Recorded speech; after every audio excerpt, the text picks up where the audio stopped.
You've been through the fire, and it feels like everything is falling apart. The walls are closing in. The prayers feel unanswered. The silence of heaven grows louder by the day. But hear this today. This is not your defeat. It's your refining fire. God has not abandoned you.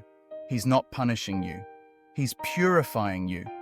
What you call breaking, heaven calls building. What you call failure, heaven calls formation. You are not being buried. You are being forged. This fire is not meant to consume you. It's meant to reveal the gold that's been hidden beneath the surface. It's meant to strip away the false so the eternal can shine. There are seasons where God does not rescue you from the fire. He meets you in it. He walks with you through it.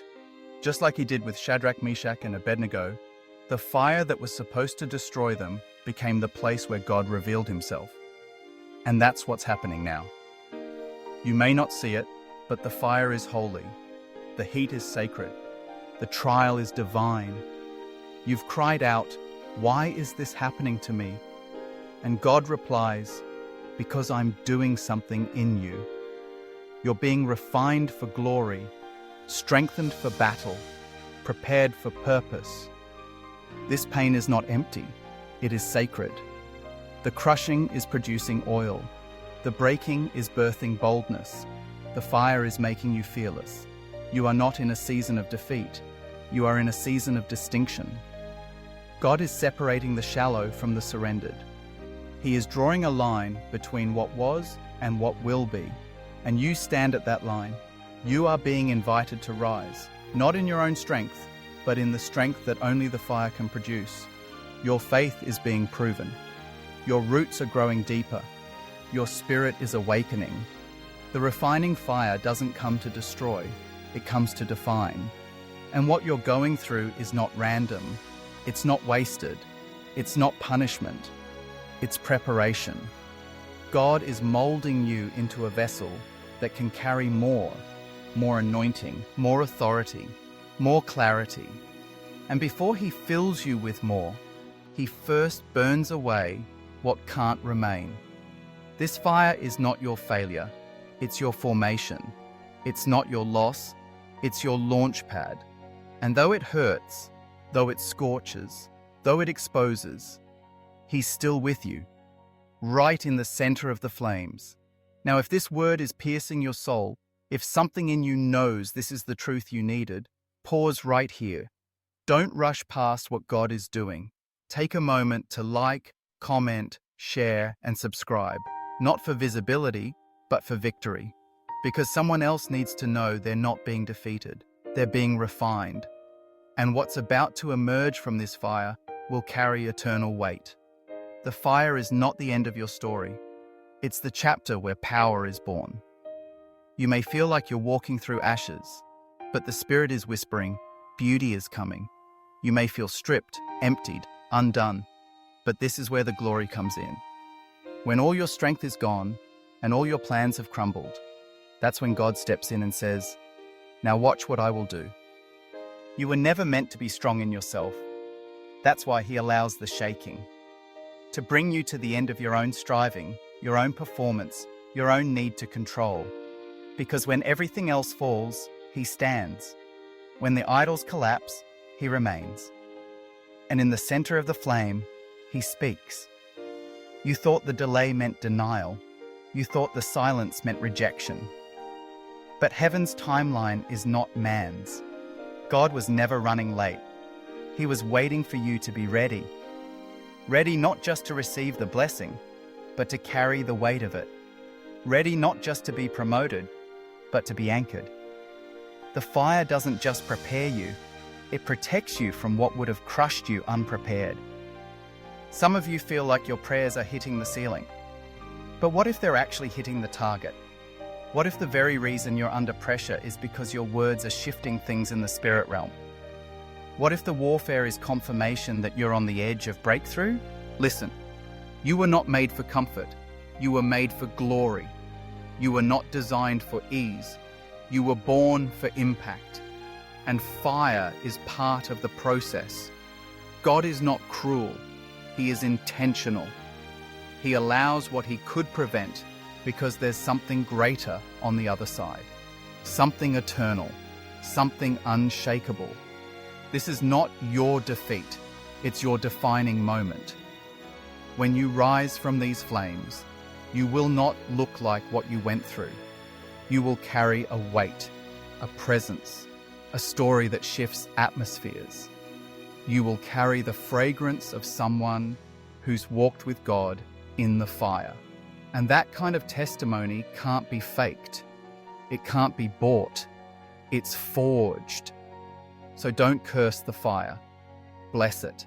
Don't rush the process. Lean into it. Don't resist the refining. Let it do its work. Because when God allows the heat, it's only because he trusts what he planted inside of you to endure it. You are not being punished. You are being prepared. Even now, in your exhaustion, heaven is moving. Even now, while questions swirl and answers seem absent, God is near. The refining fire is not proof of his distance. It's the evidence of his closeness. He only refines what he intends to use. He only purifies what he plans to fill. You are being readied for something far beyond what you imagined. This fire is not just about your breakthrough. It's about your becoming. You are being shaped into someone who doesn't fold under pressure. Someone who walks with authority because they've wrestled in the dark and still chose to believe. Someone who can stand in front of others and say, "I've been through the fire, and he was faithful." You don't need to be perfect. You just need to stay in the process. Let him burn away the false identities, the counterfeit dreams, the opinions that once shaped your worth. Let him strip away the fear that whispers, "You'll never be enough." Because you are enough, not in yourself, but in him. You are enough because he said so.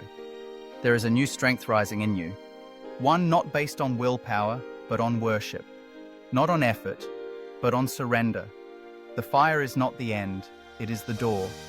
And once you walk through it, you will step into a space where you no longer beg for approval. You walk in identity.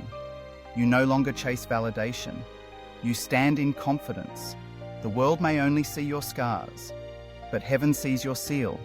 You have been sealed by the fire, marked by his glory, branded by the process. And the enemy can't unmark what God has called his own. He can try to distract you, discourage you, delay you, but he cannot destroy you, because what was built in fire cannot be broken in smoke. So hold on, even if all you have left is a whisper. Stay steady, even if the winds are fierce. Refuse to surrender, even if the flames rage around you. You are not alone in the fire. The fourth man is still in it. Jesus never left your side. And when you come out, you'll be more radiant than you've ever been. This is your hour of refinement, your moment of consecration, your call to deeper places. Don't look for the easy way out. Look for the holy way through. Because what God is doing in you is not just for this season, it's for your legacy. This is not your defeat. This is your fire. And you will rise from it with power. You will rise with wisdom that couldn't come from comfort. You will carry words that weren't shaped in textbooks but in travail. You will move in compassion because you know what it's like to be crushed. And that's what gives your calling weight. You're not just speaking theories, you're releasing truth that's been tested. This is why the process matters, because the people you will reach, those bound, burned, broken, they don't need polished perfection. They need someone who's been through the fire and came out with the flame still burning. That's you. You are the living evidence that the fire does not kill, it refines. The storm does not drown, it deepens. The silence does not break, it beckons. Heaven is trusting you with this fire, and the fire is trusting you to rise with it. Don't waste this sacred season. Don't run from what's been sent to shape you. Let God finish what he started. Let him burn away the lies. Let him chisel off the pride. Let him reveal the gold. You were not meant to stay in the ashes. You were meant to rise from them. You were not made to sit in sorrow. You were made to walk through it. And on the other side, there's joy unspeakable, peace unshakable, authority undeniable. And when they see you, they'll ask, "How did you survive?" And you'll say, "Because I knew the fire wasn't my end, it was my beginning." You've been through the worst, and yet here you are, breathing, standing, believing. Don't you see? You've already won. Because you never stopped, because you never gave up, because even in the heat, you held on to hope. This is not your defeat. This is your refining fire. And from these flames, you will rise, pure, bold, radiant, and ready.